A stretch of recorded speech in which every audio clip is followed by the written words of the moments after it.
आज हम देख रहे हैं कि इलेक्ट्रिक डायपोल के किसी जनरल पॉइंट पर इलेक्ट्रिक फील्ड निकालना। इससे पहले हमने देखा हुआ है किसी भी इलेक्ट्रिक डायपोल के एक्सियल पॉइंट पर इलेक्ट्रिक फील्ड निकालना, जो कि होता है ई एक्सियल। अगर मैं बात करूं तो वो होता है 2kp/r³, और इक्वेटोरियल पॉइंट का होता है kp/r³। ये इसलिए लिख रहा हूं क्योंकि काम आने वाला है अभी।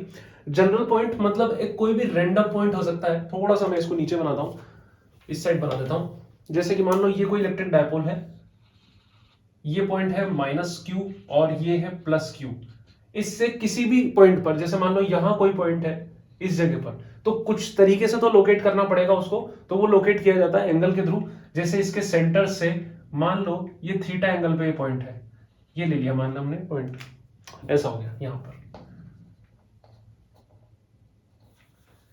ठीक है, सेंटर से थीटा एंगल पर ये पॉइंट है यहां पर। इस जगह आपको इलेक्ट्रिक फील्ड फाइंड करना है। तो यहां पर थोड़ा सा टिपिकल काइंड ऑफ लग सकता है, जो 12th बोर्ड में जिनको आदत है उनको तो नहीं लगेगा। यहां पर क्या है कि ये रहा डायपोल मूवमेंट इसका। इस डायपोल मूवमेंट के थ्रू इस डेरिवेशन को किया जाएगा, डायपोल मूवमेंट के थ्रू। वरना क्या हो जाएगा कि यहां से इसकी डिस्टेंस, यहां से इसकी डिस्टेंस, दोनों अलग अलग डिस्टेंस, फिर उसका परपेंडिकुलर लो, बहुत कुछ माथाफोड़ी होगी। वो नहीं करेंगे, डायपोल मूवमेंट के थ्रू करेंगे। जिनको रेजोल्यूशन निकालना आता है उनके लिए इजी है। जैसे मान लो कि यहां पर, या इसी डायपोल मूवमेंट के थ्रू मैं आपको समझाता हूं तो ज्यादा बेटर रहेगा। इसके थ्रू समझाता हूं। देखो सिंपल, इसको मैं यहां बना रहा हूं। ये रहा एक डायपोल मूवमेंट इस डायरेक्शन में। इस डायपोल मूवमेंट का इस थीटा डिग्री के अलोंग अगर मैं रेजोल्यूशन करूं तो ये होगा p cos थीटा, और इसका एक और इधर करूं जो साइन थीटा बनेगा p sin थीटा। परपेंडिकुलर या रेक्टेंगुलर कंपोनेंट किए हैं मैंने, एक p sin थीटा, एक p cos थीटा। दिख रहा होगा, इसको यहां से मिटा के लिखता हूं तो ज्यादा बेटर होगा। ये रहा p, ज्यादा बेटर होगा मतलब p वेक्टर और p sin theta, p cos theta, है ना। यहां पर हुआ ये सब। और एक और मैं करके बताऊं आपको। जैसे कि मान लो इधर लग रहा है फोर्स, ये थीटा एंगल पे, तो ये हो गया f cos थीटा और ये हो गया f sin थीटा। इसी तरीके से मैं इसको करने वाला हूं। यहां पर आप देखो ये p है, तो इस डायरेक्शन में कितना हो जाएगा ये p cos थीटा, और इस डायरेक्शन में कितना हो जाएगा ये p sin थीटा। अब आप सोच रहे होंगे कैसे याद रहेगा? प्रैक्टिस से करना पड़ेगा याद। p cos theta, p sin theta, दोनों के बीच में एंगल कितना है? 90 डिग्री। इसलिए इनको रेक्टेंगुलर कंपोनेंट बोलते हैं, क्योंकि दोनों के बीच में एंगल 90 डिग्री होता है। तो ये अब इस p वेक्टर को भूल जाओ, इसको मैं मिटा ही देता हूं यहां से। इस p वेक्टर का रेजोल्यूशन है, लेकिन इसको भूल जाओ यहां से। ऐसा समझो, दो डायपोल रखे हुए हैं। एक डायपोल का डायपोल मूवमेंट है p cos थीटा, और दूसरे डायपोल का डायपोल मूवमेंट है p sin थीटा। दो डायपोल एक दूसरे से परपेंडिकुलर रखे हुए हैं ऐसे, उस तरीके से ये सिस्टम है। तो इस पॉइंट के लिए ये डायोड एक्सियल पोजीशन बना रहा है, और इसी पॉइंट के लिए ये डायपोल इक्वेटोरियल पोजीशन बना रहा है, क्योंकि p cos थीटा एक्सिस के अलोंग है और p sin थीटा इसके परपेंडिकुलर बाइसेक्टर पर है। इसलिए p sin थीटा के लिए ये हो गया इक्वेटोरियल, और p cos थीटा के लिए ये हो गया एक्सियल पोजीशन। अब आप देखो एक्सियल और इक्वेटोरियल में डिफरेंस क्या है। एक्सियल इलेक्ट्रिक फील्ड 2 टाइम्स होता है इक्वेटोरियल का, 2:1 निकल के आता है। यहां से डिवाइड दोगे तो kp/r³ कट जाएगा। तो इस p cos थीटा के लिए यहां पर जो इलेक्ट्रिक फील्ड होगा इस डायरेक्शन में ऐसा हो गया, इसको मैं e एक्सियल बोल देता हूं। और इसके लिए इसके अपोजिट होगा इस डायरेक्शन में, ये हो गया e इक्वेटोरियल। अब गड़बड़ क्या कर देते हैं स्टूडेंट्स कि इन दोनों को इक्वल इक्वल बना देते हैं। नहीं, इक्वल इक्वल नहीं बनाना। एक्सियल ट्वाइस होता है इक्वेटोरियल का, तो देखो लगना चाहिए कि ट्वाइस है और ये आधा ही है उसका, ऐसा लगना चाहिए।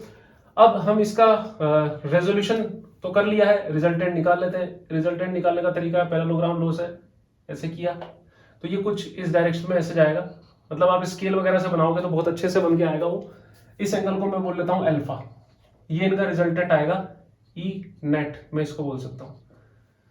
तो ई नेट अगर मुझे निकालना है तो ई नेट जो होता है वो होता है, वेक्टर अगर मैं लगाऊं, ई एक्सियल प्लस ई इक्वेटोरियल वेक्टर में।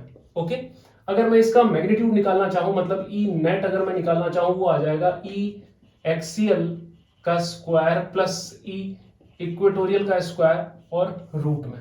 यहां तक तो सबको क्लियर हो रहा होगा, ऐसे ही वेक्टर का एडिशन किया जाता है। पर बात यह है कि ई एक्सियल और ई इक्वेटोरियल अभी तक हमें पता नहीं है, उसको हम निकालने जा रहे हैं। तो ई एक्सियल जो होगा, मतलब एक्सियल तो होता है 2kp/r³। तो हम नया क्या निकाल रहे हैं? हमें तो पता ही है 2kp/r³ होता है एक्सियल। लेकिन वो अगर डायपोल मोमेंट P होता तो ये होता। इस डायपोल के लिए डायपोल मोमेंट P नहीं है, P cos थीटा है, तो यहां पर थोड़ा सा मॉडिफाई हो जाएगा, ये हो जाएगा 2kp cos थीटा, ये पूरा का पूरा अपॉन r क्यूब, अगर ये डिस्टेंस जो है यहां से यहां तक की r है तो, और r ही हमने लिए। ऐसे ही E इक्वेटोरियल क्या हो जाएगा, वो होता है kp अपॉन r क्यूब, लेकिन यहां पर डायपोल मोमेंट P नहीं है, इस डायपोल के लिए है ये इक्वेटोरियल, मतलब P के लिए नहीं, P sin थीटा के लिए है, तो ये हो जाएगा kp sin theta upon r cube. सही है यहां तक मामला। अब क्या करें हम, इसको इसमें वैल्यू पुट करते हैं। जैसे आप इसमें पुट करोगे ई नेट के लिए, तो ये हो जाएगा 2kp cos theta upon r cube plus kp sin theta upon r cube का इधर भी स्क्वायर और रूट में। अब kp और r क्यूब तो कॉमन है, इनका स्क्वायर भी होगा, स्क्वायर होके कॉमन लेंगे, बाहर आएगा तो नॉर्मली आ जाएगा kp अपॉन r क्यूब, क्योंकि स्क्वायर से रूट कट गया। लेकिन यहां बचेगा रूट में, अब 2 इधर है 1 इधर है, दोनों जगह 2 कॉमन नहीं है, यहां बचेगा 4 cos square theta plus sin square theta. sin square theta plus cos square theta equals to होता है 1। यहां पर एक sin स्क्वायर थीटा है और 4 cos स्क्वायर थीटा है 4, उसमें से एक ही है, थोड़ा सा उधार ले लेगा और इधर बचेगा 3 cos स्क्वायर थीटा। तो मतलब यहां कुछ ऐसा हो जाएगा kp upon r cube root में 3 cos square theta plus sin square theta, ये तो हो गया 1, तो मतलब 1 प्लस 3 cos स्क्वायर थीटा। यानी कि जो यहां पर फॉर्मूला बन के आएगा जनरल पॉइंट के लिए E, वो आएगा kp upon r cube 1 plus 3 cos square theta, ये बन के आ जाएगा यहां पर जनरल पॉइंट के लिए। अगर एक्सियल पॉइंट की बात करें, एक्सियल पॉइंट के लिए ये थीटा हो जाएगा 0 डिग्री cos 0 1, और वो 1 3 से मल्टीप्लाई होगा 3, 1 प्लस 3 4, रूट में 4 मतलब 2 kp अपॉन r क्यूब बन गया। अगर मैं बात करूं इक्वेटोरियल पॉइंट की, तो ये थीटा सीधा हो जाएगा ऐसे 90 डिग्री cos 90 0, रूट में बचेगा 1 kp अपॉन r क्यूब, ऐसा हो जाएगा। तो यहां तक तो डन था। एक बार देख लो, इसको मिटा के मैं उस अल्फा की वैल्यू भी निकालने वाला हूं, इसको मिटा रहा हूं मैं। देखो पहले तो मैं लिख देता हूं यहां पर फर्स्ट पॉइंट की, जैसे अगर मैं बात करूं एक्सियल की, तो एक्सियल के लिए थीटा इज इक्वल टू हो जाएगा 0 डिग्री, तो 0 डिग्री रखोगे तो ई जो हो जाएगा kp upon r cube 1 plus 3 cos square 0 degree, यहां तक तो डन हो जाएगा 2 kp अपॉन r क्यूब। और अगर मैं बात करूं इक्वेटोरियल की,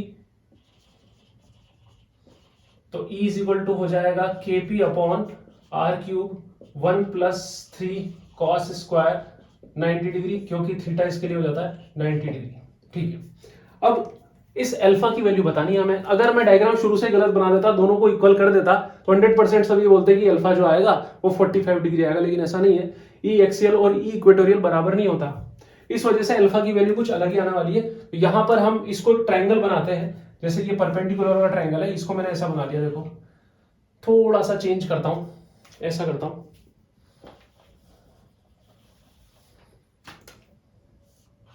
अब ठीक है, ये ऐसा हो गया। ये रहा अल्फा, ये है ई एक्सियल और ये है ई इक्वेटोरियल। तो tan alpha is equal to perpendicular, मतलब E equatorial upon E axial हो जाएगा। E equatorial upon E axial अगर नॉर्मल आप कर दोगे डिवाइड, तो 1/2 आ जाएगा, लेकिन यहां पर इस फॉर्मूले को काम में नहीं लेना, अभी जो लिखे थे उन फॉर्मूले को काम लेना है। ई एक्सियल कितना लिखा था हमने, एक्सियल में कितना हो जाएगा, ई एक्सियल ई इक्वेटोरियल है ना, ई इक्वेटोरियल कितना हो जाएगा, पहले इक्वेटोरियल लिख लेते हैं, kp और इक्वेटोरियल ये वाला sin theta upon r cube, और इधर हो जाएगा 2 kp cos theta upon r cube. आपने नोट किया होगा तो आपको दिख रहा होगा, kp गया, r क्यूब से r क्यूब गया, तो यहां बचेगा tan थीटा बाय 2, और ये किसके इक्वल है, tan अल्फा। मतलब यहां पर जो अल्फा आएगा, इस जगह जो अल्फा आएगा वो इस एंगल का आधा होगा, tan थीटा बाय 2। तो समझ में आया होगा ये डेरिवेशन, और बोर्ड में तो नहीं आता है पर पता होना चाहिए आपको, इसलिए मैंने बता दिया है। और इस पे बेस्ड डायरेक्ट क्वेश्चन आ सकते हैं, जहां पर आपको एंगल्स दिए होंगे अलग अलग, कि find the electric field due to an electric dipole at 30 degree angle, 40 degree angle, ऐसा कुछ भी, 40 तो नहीं, इस तरह से कुछ दे दिए होंगे, आपको इजीली हो जाएगा और इजीली फॉर्मूला याद भी हो जाता है ये। तो देखते रहिए इस चैनल को। Bye bye, take care.